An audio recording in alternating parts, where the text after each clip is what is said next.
Agora, com a intervenção no Rio de Janeiro, foi enterrada, então, definitivamente a reforma da Previdência. O que significa isso? E quais são essas 15 medidas que o governo agora está querendo fazer para melhorar a economia? Será que vai funcionar isso aí? A reforma da Previdência meio que já era bola cantada que ia ser enterrado, né? Eu fiquei honestamente muito surpreso com quanta energia o governo Temer jogou tentando fazer esse diabo passar, sendo que não ia passar por um motivo muito simples, que é a maior parte da população não entendeu. A maior parte da população não entende o orçamento, não entende como funciona o gasto governamental, não entende a Previdência, e daí tentaram fazer uma reforma que ninguém entendeu, e é claro que ia dar errado, e deu errado, realmente. As pessoas não sabem, quer dizer, muita gente ainda acha que tem um fundo de aposentadoria, quer dizer, que existe um fundo guardado lá com o seu dinheiro, seu nome e seu CPF lá no INSS rendendo, e que depois você vai receber na Previdência. Não, não existe nada, é puramente um golpe de pirâmide. A galera paga agora e isso é transferido para pessoas hoje que estão recebendo hoje, e as pessoas que vão receber no futuro dependem inteiramente de pagadores no futuro. É puramente um golpe de pirâmide. Mas não entenderam isso, não se entendeu que a Previdência no Brasil é 55% do gasto do governo federal tá aí na Previdência, quer dizer, tem gente ainda que acredita que tem aqueles gráficos doidos da Fartorelli, lá da galera da Auditoria Cidadã da Dívida, lá que metade do orçamento é gasto com pagamento com dívida, com não sei o quê, quando na verdade a gente tira a dívida para pagar a dívida, quer dizer, tem gente que acha que isso é orçamento corrente, quer dizer, as pessoas pagam impostos e esse imposto é usado para pagar a dívida. Não, isso não existe, isso não acontece simplesmente. Mas tem gente que cai nisso, quer dizer, a galera não entende isso aí, não entendeu a reforma da Previdência, ela ia passar. Eu era a favor? Isso é uma coisa difícil, né? Porque eu não sou a favor da reforma da Previdência, eu sou a favor do fim dela, a privatização da Previdência inteira, mas isso não vai acontecer, e a reforma da Previdência era um corte de gastos. Então eu era a favor da reforma da Previdência puramente porque ela era um corte de gastos. Mas honestamente, se ela estourar, vai ser muito educativo, mas eu considerava que a minha posição sobre ela era largamente inútil e irrelevante, porque não ia passar mesmo, então dane-se, né? E agora, enterrado isso, o governo vai tentar fazer outras medidas para ajudar a economia, para desenvolvimento econômico, para melhorar as finanças do Estado, para tentar se salvar. O que eu já adianto para você não vai adiantar, não vai servir para nada, porque mesmo a reforma da Previdência não seria suficiente. Já tinha uma conta, já fiz um vídeo lá no passado, vou linkar lá na descrição, que mesmo com a reforma da Previdência, o Brasil quebrava em 2025. Sem ela, hoje ela é 55% dos gastos federais são Previdência. Sem ela, lá para 2026 tem uma projeção que isso vai virar 80% do orçamento. Então assim, mesmo ela não adiantava, e essas coisas aqui são muito pequenas. A minha aposta, a minha análise é que assim, o Brasil vai entrar numa situação de falência aí nos próximos 5, 10 anos, e é isso. Não tem mais como reverter. Essas medidas aqui são extremamente paliativas ou extremamente localizadas, né? Essas 15 medidas que o governo anunciou. Mas vamos analisar elas aqui um pouquinho, uma por uma, só para você ter uma noção do que está acontecendo. E antes só da gente analisar isso, é importante lembrar que essas aqui não são medidas que o governo executivo, que o presidente está propondo. São 15 coisas que já estão em tramitação, são leis que já estão correndo no Congresso. O governo só falou, vamos focar nisso que já tá rolando mesmo e aceitar a vida como ela é. Tanto que isso deixou o Rodrigo Maia putaço, né, presidente da Câmara putaço, que ele falou, como assim o governo, o executivo, a presidência foi lá anunciar a coisa que a gente tá fazendo? É politicagem, é choro, palavra, tá bom, ninguém liga. Mas enfim, só pra vocês saberem esse detalhe. Mas vamos lá, das 15 medidas, a primeira é que poderia ter mais efeito, que é a regulamentação do teto remuneratório. Quer dizer, já seria o quê? Acho que a terceira ou a quarta tentativa de fazer valer o teto constitucional de pagamento para servidor público, para matar super salário, para dizer, existe um teto, esse teto é 33,7 mil reais, não pode ganhar mais que isso por mês. Mas é isso, meu 13º ia dar 40, vai ganhar 33,7 e o resto perdeu. É isso que está escrito na Constituição. Agora, eu já fiz um vídeo lá atrás sobre isso, que é mostrando que, olha, isso já foi feito na Constituição, já. Deu, assim, 12 meses, a interpretação jurídica já mudou e falou, não, pode super salário sim. Por quê? Porque o juiz ganha super salário. Tentaram fazer outra lei, também cancelaram. O Lula tentou fazer uma também, deu racha, deu merda lá, o PSOL foi fundado por causa disso. Então, assim, mesmo que essa regulamentação do teto remuneratório passe, e tem que passar, não vai dar 12 meses, juízes vão decidir que não vale, porque eles podem. Então, assim, não se empolgue muito com relação a isso. Só pra você ter uma noção, a quantidade de dinheiro pago em super salários no Brasil 2015 ou 2016, agora não tô lembrado exatamente, foi de 20 bilhões de reais extra. Não tô falando de folha. Esse ano, orçamento de 2018, entre salário e encargos e benefícios, etc, etc, etc, que funcionários públicos vão receber, são 303 bilhões de reais. Tá em um lugar muito bom pra você começar a cortar. Não vão cortar isso aí. Super salários, né, o extra seria assim 20 bi. Então, mexer nisso ajudaria, mas nem se empolgue muito. Segundo, é a medida que também teria muita chance para ter efeito, mas nós estamos aqui preocupados, que é a privatização da Eletrobras. Querem fazer andar isso aí. O problema é que começou a sair o que vai ser realmente a privatização. Porque eles falam, vamos privatizar. Bom, peraí, como? Como é que vai ser isso? Porque volta e meia saem uns troços assim que você olha e fala, mas não é uma privatização. E o que tá saindo que vai ser a privatização da Eletrobras não é bem uma privatização. Tá saindo uma coisa assim que assim, o governo vai deixar, assim, hoje você tem uma opinião, aí você dá a opinião, o governo fala, dane-se. Hoje o governo vai pegar, depois, eu tô fazendo só uma analogia bem tosca, tá? O governo vai pegar, vai anotar, protocolar, tal, a sua opinião, eles vão debater e dane-se a sua opinião. Isso é uma coisa mais ou menos assim. Então, já é uma coisa meio desapontadora isso, e em cima disso, tá rolando muita resistência das bancadas, especialmente das bancadas norte, assim, que tem presença nas estatais de energia, que não querem, obviamente, perder as boquinhas delas. Então, eu não sei nem se isso aqui vai passar, e mesmo se passe, não dá pra saber exatamente o que vai, se vai ser realmente uma privatização, se vai ser realmente benéfico. O fato é que o governo arrecada 20 bilhões com isso. Privatizando consegue 20 bilhões aí pra ajudar. O problema é que a previsão de déficit para esse ano é ao redor de 130. Então, beleza. Agora falta 110, só falta fazer isso mais assim 5 vezes e meia. Você ajuda, mas não resolve o problema, né? Claro, se resolvesse isso, mais o teto salarial, né, mais isso aí já seria 40 bi, quer dizer, de 130 você já resolveu 40. Tamo conversando. O problema é que isso aqui é uma vez. Então não é despesa corrente, você não tá mexendo em despesa corrente, você não tá mexendo em estrutura. Então é uma coisa complicada, e depois você ainda tem um marco regulatório, quer dizer, como é que vai ser a produção de energia, como é que é a regulação, a estrutura burocrática ao redor de produção de energia no Brasil. Se não mudar, vai continuar a mesma porcaria. A terceira proposta, na verdade, é uma canalice, porque é um aumento de impostos disfarçado, que é acabar com a redução da desoneração na folha de pagamento. Quer dizer, agora empresas vão voltar a pagar um imposto da folha baseado no faturamento delas. Isso é o quê? 10 bilhões de reais por ano. Beleza, é um imposto a mais de 10 bilhões de reais por ano nas empresas para ajudar as contas do governo. Ajuda até a fechar o buraco um pouquinho, mas você está assumindo imposto. Não vai resolver nada isso aqui. Outra proposta que está rolando é para regular o cadastro positivo. Quer dizer, se você é um bom pagador de dívidas, pode ter um cadastro lá com o seu nome sem a sua autorização, porque daí você pode receber empréstimos com taxas de juros reduzidas para clientes com histórico de bom pagamento. Honestamente, isso aqui pode até ajudar, porque daí o banco consegue saber se você realmente paga bem, se tem um score de crédito bom ou ruim, mas ele já tem sistemas para fazer isso. É meio difícil acreditar que isso aqui vai mudar assim significativamente a coisa. É uma ajudinha, não tô dizendo assim, nossa, que lixo, joga fora. É uma ajudinha, mas não é o tipo de coisa que a gente devia estar conversando aqui. Outra coisa, nossa, isso aqui é tanta estatice junto, que só o título já dá umas coceiras ruins. Regulamentação das agências reguladoras. Sim, você pode parar pra pensar, mas escuta, mas então quer dizer que vai ter uma estatal cujo trabalho é fazer... na verdade é mudar o marco regulatório, é mudar como é que vai ser regras de gestão, regras de administração, regras sobre regulação portaria, quer dizer, vamos tornar isso mais eficiente. Você já sabe que isso não vai dar nada. Distrato, facilitar, isso aqui é legalzinho. Traz regras mais claras para fazer distrato. Quer dizer, teve um contrato, teve um distrato. Então, devolver parcelas, tal, resolver as coisas. Ajuda, massa, bom. Não vai resolver a crise, não vai resolver coisa nenhuma. Essa aqui é uma tão complicada que quase vale um vídeo inteiro para explicar, porque precisaria, mas é tão irrelevante que não vale um vídeo inteiro para explicar, que é permitir que o Banco Central capte depósitos voluntários. Daí bancos podem depositar lá, não sei o que, isso ajuda a financiar, que ajuda o sistema de dinamismo Tá, mas é só mais intervenção estatal para tornar o Banco Central, que é a Dinheirobras, que é uma estatal para organizar bancos e esse setor financeiro no Brasil, mais eficiente, que daí vai ter uma intervenção na economia mais eficiente. Não vai dar muito certo, não estou muito interessado nisso.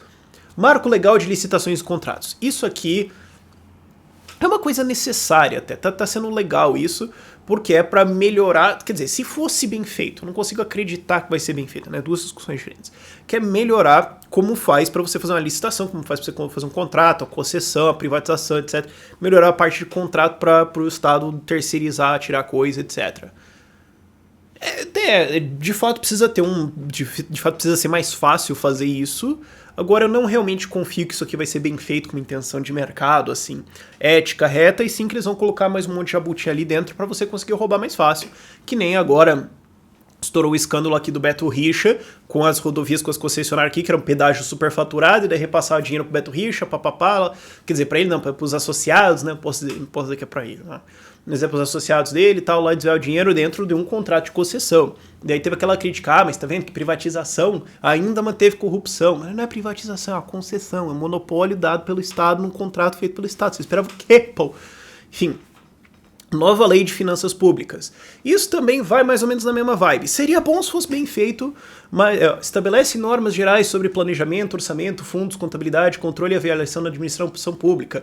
Modernizar a legislação orçamentária brasileira, disciplinando a colaboração, execução e controle. Quer dizer, é tornar o Estado mais eficiente. Se fosse bem feito, poderia ser legal? Até que sim, mas vai ser um político escrevendo como o político pode gastar dinheiro. Não dá pra esperar nada de bom disso aí. 10ª proposta. Isso aqui é a clássica lei que tá errado. Cara, a tua ideia foi errada. Não era essa ideia que você tinha que ter tido. Programa de recuperação e melhoria empresarial das estatais. Dispõe sobre a verificação de situação de dependência do orçamento federal de empresas estatais e sobre o plano de privatizar tudo e acabou. Pronto, não tem que ficar tendo lei para melhorar, para ver as discussões, para vende tudo, acabou, pronto. Enfim, lei errada. Duplicata eletrônica, um negócio tão irrelevante que não vale nem. E aí a gente vai aqui para a proposta 12ª, autonomia do Banco Central. Curiosamente é uma proposta de lei de 1989. Se desse pra levar isso a sério, é discutível se seria bom. Porque hoje o que acontece? Hoje o governo manda no Banco Central. O que o Banco Central vai fazer ou não vai fazer, responde o presidente faz, manda o que ele quiser lá. Então se ele mandar imprimir, imprime. Se ele mandar desimprime, desimprime. Enfim, tudo apontado, ok. O que eles querem fazer é tornar ele autônomo, com um mandato duplo, que é controle de inflação e incentivar o crescimento econômico. O que é um mandato contraditório, quer dizer, controle da inflação, você sobe taxa de juros. Incentivar crescimento econômico, você tem que baixar a taxa de juros. Só que você baixar vai gerar inflação. Então é um mandato duplo contraditório. Ah, mas Rafael, isso existe nos bancos centrais desenvolvidos do mundo. O Banco Central Europeu, o Banco Central Japonês, o Banco Central Americano, eles têm mandato duplo. E causaram a crise de 2008, causaram uma bolha gigantesca. Agora estou estourando esse troço inteiro, não funciona. É um mandato contraditório, só porque tem bancos aí, bancos centrais de países desenvolvidos, não quer dizer que tá certo. Não funciona isso aqui. E pior, quer dizer, isso dá uma confiança para investidores, dá uma confiança para a economia, porque diz assim, olha só, o Banco Central, ele é uma autarquia, uma estatal, mas ela tem a função de cuidar da economia sem responder a incentivos políticos. Então ele é independente, então ele vai simplesmente cumprir a sua função de controle de inflação e incentivar o crescimento econômico. Olha que bonito. Só que não dá pra levar isso a sério. Quer dizer, o que acontece? É Brasil, gente. Só porque é independente não quer dizer que assim o presidente vai nomear lá o presidente do Banco Central e vai falar, não, agora é uma relação institucional de iguais. Ele é independente, não vai ter represálias ou coisas, o Estado, o governo federal, o executivo, não tem controle sobre o Banco Central. O Banco Central tem que responder ao legislativo. Você já parou de rir? Honestamente, não dá pra acreditar numa história dessa. Não dá pra imaginar que isso aqui vai realmente acontecer mesmo. E outra, não, mas é porque daí o Banco Central vai ter que responder ao legislativo, vai ter que se explicar lá. E, cara, agora você imagina, volta na sua cabeça pra votação do impeachment. Por Deus, pela família, pela uma cachorra abandonada, eu voto sim. Agora imagina o cara falando, por Deus, pela família, pela uma cachorra abandonada, eu voto por 2% de inflação. É isso. Você vai tirar, tá bom, então agora o presidente não manda mais no Banco Central. O Banco Central só tem que se explicar para 513 deputados federais.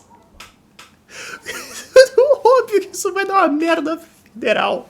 A posição correta em relação a isso, na verdade, seria abolir o Banco Central e deixar, porque é uma estatal cuja função é manipular a economia. Então, assim, você sabe que o Correio vai dar merda, você sabe que a Petrobras é idiota, por que você acha que vai ter uma estatal que vai manipular a economia e vai dar certo isso? Assim, pensa que é a mesma coisa, a mesma ideia de uma estatal que vai fazer estádio. É a mesma ideia de proposta, é uma loucura gigantesca. Então tem que abolir isso e deixar livre concorrência no sistema bancário. E se um banco falir? Faliu, agora se explica, vai responder na justiça, vai se ferrar, vai perder os bens dos donos, enfim, o problema é dele. Tem que ter um estatal pra ficar salvando o cara, manipulando a economia, esse tipo de coisa. O único recuo que seria assim, moderadamente admissível, que não seria assim comunismo completo, seria um currency board. E isso eu vou colocar um link lá na descrição para vocês lerem sobre isso, um artigo muito bom explicando o que é um currency board, mas de maneira geral para balancear a oferta monetária do país é alguma coisa assim bem simples. A gente não vai expandir ou reduzir, a gente fala, olha, é isso e é isso aqui. Então se entrar moeda a gente vai balancear isso para ficar tudo certinho e evitar que tenha expansão ou retração. Isso joga a inflação pro chão quase na hora. Tenho experiências boas disso, já resolveria o problema. Não precisa ficar com essa coisa de manipulação de Banco Central. Quem viu meu vídeo, a série de 1929, a primeira parte, né, vai ter a segunda e terceira, calma, já entende qual que é o problema aí. Vamos lá. Atualização da Lei Geral das Telecomunicações. Quer dizer, vai mudar de contratos de concessão para telefonia fixa para autorização. Quer dizer, as empresas vão ser liberadas ou não vai ter que ter concessão, leilão, etc, etc, etc. Pergunta: por que o Estado tem que autorizar isso em primeiro lugar? Dane-se! É a empresa que vai vender telefonia, tá à venda. Ah, é a empresa que vai vender sinal de alguma coisa, venda. Ah, mas como é que você tem que pedir autorização para o governo para enviar alguma coisa pelo espaço? Não, vou enviar uma onda aqui no ar. A única preocupação que poderia existir é mas é que você tem todo o espectro de ondas, e daí como é que você vai mandar alguma coisa, se alguém já estiver lá? Mas já existe um entendimento de common law, de lei britânica de maneira geral, que era o que existia antes disso aí ser tudo nacionalizado, com intuitos não de eficiência de mercado, mas sim de censura e controle estatal de mídia. Já existia um entendimento antes que é o seguinte: um espectro de banda é como propriedade, certo? Se alguém chega e planta, não tem dono, né? Digamos, você tem uma terra que não tem dono, o cara chega lá, limpa bonitinho, põe uma casa, um celeiro, planta. A terra é dele, ele pode excluir outros. É a mesma coisa com uma banda eletromagnética. Se alguém já produziu alguma coisa, produziu um programa, se alguém colocou lá, é propriedade dele. Pronto, então o cara não podem outros irem transmitir naquela banda, então se fizerem, podem ser processados na lei, e aquela banda é do cara para vender e comprar como ele quiser. Quer dizer, já existe esse entendimento, é um problema já resolvido, essa lei aqui é inútil. Extinção do Fundo Soberano. Tá bom, 14ª proposta. Esse Fundo Soberano foi criado com a ideia de que assim, se o governo arrecadar mais do que ele precisa realmente gastar e para cobrir déficit lá, ele guarda isso numa conta chamada Fundo Soberano, vai ficar super bonitinho lá para ele investir. Quer dizer, se o governo já torra dinheiro com o diabo e só faz cagada, você imagina que vai ter um fundo soberano na mão dele, que vai ser exatamente o que deu com Postales, Petros, Prev, todos esses fundos de aposentadoria que estouraram tudo, que investiram em coisas geniais, assim como dívida argentina da Venezuela. Vai ter outro fundo soberano que deu... tem que extinguir essa porcaria mesmo. É 20 bilhões aí, 22 bilhões que são o total dele. O balanço é 26 bilhões, eu li o número errado aqui, desculpa. 26 bilhões de reais, tá bom, joga na conta lá, pelo menos é imposto que não teve que cobrar, mas é uma coisa de uma vez. É a favor, mas é uma coisa simples. E aí vem a bomba, que aí é o risco. Isso aqui tem tudo pra dar errado. E é o quê? A reforma do PIS e COFINS. É aquela coisa, é uma ideia boa, mas que depende do jeito que eles vão fazer, isso aí só vira um aumento de impostos. Seguinte, PIS é um imposto burramente complicado de você declarar. Tanto que, eu conheço uma pessoa que tem uma empresa que faz isso, existem empresas de advocacia. O que elas fazem? Elas vão numa empresa e falam, olha, vocês têm que pagar PIS. A gente tem certeza que vocês declararam errado. A gente não precisa nem abrir o livro, a gente tem certeza que está declarado errado e vocês conseguiriam ter descontos aí, isenções, etc. Então o que a gente quer fazer é o seguinte, a gente quer ter acesso aos livros de vocês, a gente vai ver, a gente vai estimar mais ou menos quanto vocês conseguem reaver de dinheiro de PIS que vocês declararam errado, porque você pode falar, não, tem uma exceção porque é matéria-prima, mas se for para cá, mas de repente aqui dá para fazer, mas se balancear aqui, okay. A gente vai estimar assim quanto que vocês podem recuperar, a gente vai pagar um valor reto para vocês agora e depois a gente vai poder processar para receber esse valor. Então assim, a gente calcula que vocês deviam ter pago R$1 milhão a menos nos últimos 10 anos, digamos. Então a gente vai pagar 300 mil para vocês agora, e o direito de receber 1 milhão é meu e agora eu vou pleitear lá na justiça, vai levar lá 5, 10 anos para eu receber, mas é um investimento, é uma forma de investimento, é uma forma de operação jurídica em cima disso, é possível. E a empresa gosta, claro, porque ela recebe dinheiro que ela não achou que ia receber, e a advocacia consegue ganhar dinheiro em cima disso. Beleza, esse é o tão complicado que é esse imposto. E o COFINS tá uma puta dor de cabeça. Então unifica tudo, simplifica, deixa o negócio, põe uma alíquota lá, algumas coisinhas simples. Então isso não necessariamente seria um corte de impostos, mas como você reduz o tempo necessário para declarar esse imposto, você reduz o custo para declarar esse imposto, para ser roubado pelo Estado, porque imposto é roubo, e aí torna essa operação da empresa mais eficiente. Maneiro. Até aí tudo bem. O problema é, quando unificar e colocar uma alíquota, qual que vai ser? Porque tem empresas que hoje vão pagar um PIS efetivo, digamos, de, sei lá, 0,7%, digamos, tô chutando aqui, e outra que vai pagar 4%. Então, se você fala assim, não, vamos igualar tudo em 1,5%. Para algumas é um aumento, para algumas é um corte. O medo, e é o que está se configurando, é que, digamos, tem uma que paga 0,7%, outra que paga 4%, a gente unifica tudo em 4,5%. Esse é o medo do que pode acontecer aí. Então isso pode acabar virando um aumento de impostos gigantesco sobre o pretexto de simplificar e tudo mais. Quer dizer, falar, não, você não pode deduzir aqui tudo aqui, então a gente pega quem paga mais imposto, sobe mais 10% e cobra isso. Para resumir muito, a gente pode fazer um vídeo ainda muito mais detalhado sobre isso. Isso aqui é só uma introdução geral, que vai ficar um vídeo longo pra cacete, mas enfim, eu queria juntar essas duas coisas. A gente pode fazer um vídeo muito mais específico sobre isso, mas esse é só o geralzão pra você entender. Então isso aqui tem uma chance de ser uma coisa boa, mas como essas reformas administrativas, etc., tem uma chance de ser uma coisa boa, mas como é político que vai fazer, eu já espero que dê tudo errado. Então, assim, isso aqui vai ajudar? Não vai ajudar. O caminho que o Brasil está trilhando é um caminho em direção de falência. O que a gente precisa fazer não é nenhuma reforma, é uma demolição completa dessa estrutura institucional e reduzir tudo fantasticamente.